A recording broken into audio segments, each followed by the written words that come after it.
নমস্কাৰ। আজি আমি সোণাৰু কাঞ্চন কৃষ্ণচূড়াৰ পৰিয়ালে আমি মৰাণ লায়ন্স ক্লাবৰ যিখন পাৰ্ক আছিল সেই পাৰ্কখনত আমি সোণাৰু কাঞ্চন কৃষ্ণচূড়া পলাশ ৰোপণ কৰিলোঁ। আশা ৰাখিছোঁ কণ কণ ল'ৰা ছোৱালীবিলাকে ইয়াত এটা ধুনীয়া পৰিৱেশ পাব। অনাগত দিনত ফলে জাতিষ্কাৰ হ'ব, তেওঁলোকে খেলি ভাল পাব, তেওঁলোকৰ মনবিলাক ভাল হ'ব আৰু এই ফলৰ সুন্দৰ পৰিৱেশত তেওঁলোকৰ মনটোও যাতে এটা সুন্দৰ গঠনমূলক চিন্তাধাৰাৰে ভৰি পৰিব আৰু অনাগত দিনত এনেধৰণৰ পৰিৱেশৰ হৈ কাম কৰিব বুলি মই আশাবাদী। ধন্যবাদ। বহু বছৰ ধৰি আপোনালোকে গছ ৰোপণৰ লগত জড়িত, ভৱিষ্যতৰ পৰিকল্পনা কি আছে? জীয়াই থকালৈকে আমি ৰোপণ কৰি যাম বুলি ভাবিছোঁ। প্ৰথমতে আমি চৰাইদেউ জিলাখন সোণাৰু কাঞ্চন কৃষ্ণচূড়াৰ ৰঙেৰে এক ৰঙীন আভাস সৃষ্টি কৰিব বিচাৰিছোঁ, যাতে পৰ্যটক আৰু আকৰ্ষিত হয়। যিহেতু চৰাইদেউ জিলাখনলৈ পৰ্যটকৰ আগমন হয়, চৰাইদেউ মৈদাম চাবলৈ, দেওশাল চাবলৈ, ৰংঘৰ কাৰেংঘৰ এইবিলাক চাবলৈ পৰ্যটক যথেষ্টখিনি আহে। আৰু যদি সোণাৰু কাঞ্চন কৃষ্ণচূড়াৰ ৰঙীন ৰঙেৰেও যদি এটা প্ৰাকৃতিক পৰিৱেশৰ সৃষ্টি হয়, মই ভাবোঁ যে অনাগত দিনত আৰু যথেষ্ট সংখ্যক পৰ্যটক আকৰ্ষিত হৈ এই অঞ্চললৈ আহিব আৰু পৰ্যটক আহিলে আমাৰ নিবনুৱা যুৱক যুৱতীসকল সংস্থাপিত হোৱাৰ বাট মুকলি হ'ব বুলি মই আশাবাদী। আমি প্ৰায় 2 লাখৰো অধিক গছপুলি ৰোপণ কৰিলোঁ আৰু প্ৰায় 2 লাখ পুলি ডাঙৰ হ'ল। কিছুমানে এতিয়া গছত ফুলেৰে হাঁহিব ধৰিছে, ভাল লাগিছে।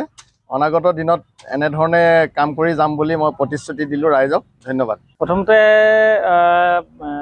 এই এটা কথা ক'ব লাগিব, যিহেতু এখন চিলড্ৰেন পাৰ্কত প্ৰায় সৰু সৰু ল'ৰাবিলাকে খেলা ধূলা কৰি থাকে, তো এটা আৰু যদি খুব ফুলাম পৰিৱেশ হৈ উঠে, ৰঙীন পৰিৱেশ হৈ যদি উঠে, আমাৰ সকলোৱে ভাল লাগিব। আৰু তাৰে এটা সূক্ষ্ম প্ৰয়াস কৰিছোঁ, যাতে আহিবলগীয়া দিনত ইয়ালৈ যিসকল কণ কণ মইনা মইনীসকলে যিহেতু ইয়াত খেলি থাকে আৰু তেখেতলোকৰ মনতো সেই এটা ফুলাম মনোভাৱ আৰু প্ৰকৃতিৰ প্ৰতি এটা মানে সজাগতা, প্ৰকৃতিৰ প্ৰতি এটা মৰম ভাল পোৱা যাতে জাগি উঠে, তেনেকুৱা ধৰণৰ এটা পৰিকল্পনাই আচলতে আজি ইয়াত এই চিলড্ৰেন পাৰ্কখনত আমি বৃক্ষৰোপণ কৰিছোঁ।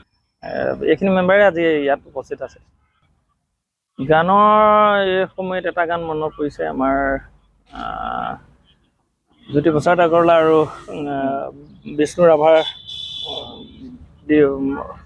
হেৰি হয়, যেনেকৈ সেউজী সেউজী সেউজী অ' সেউজী ধৰণী ধুনীয়া, সোণোৱালী শস্যই পথাৰ কোলাতে হবে, ৰ'দালিৰে ফল ফুল সেন্দুৰীয়া, সেউজী সেউজী সেউজী অ' সেউজী ধৰণী ধুনীয়া।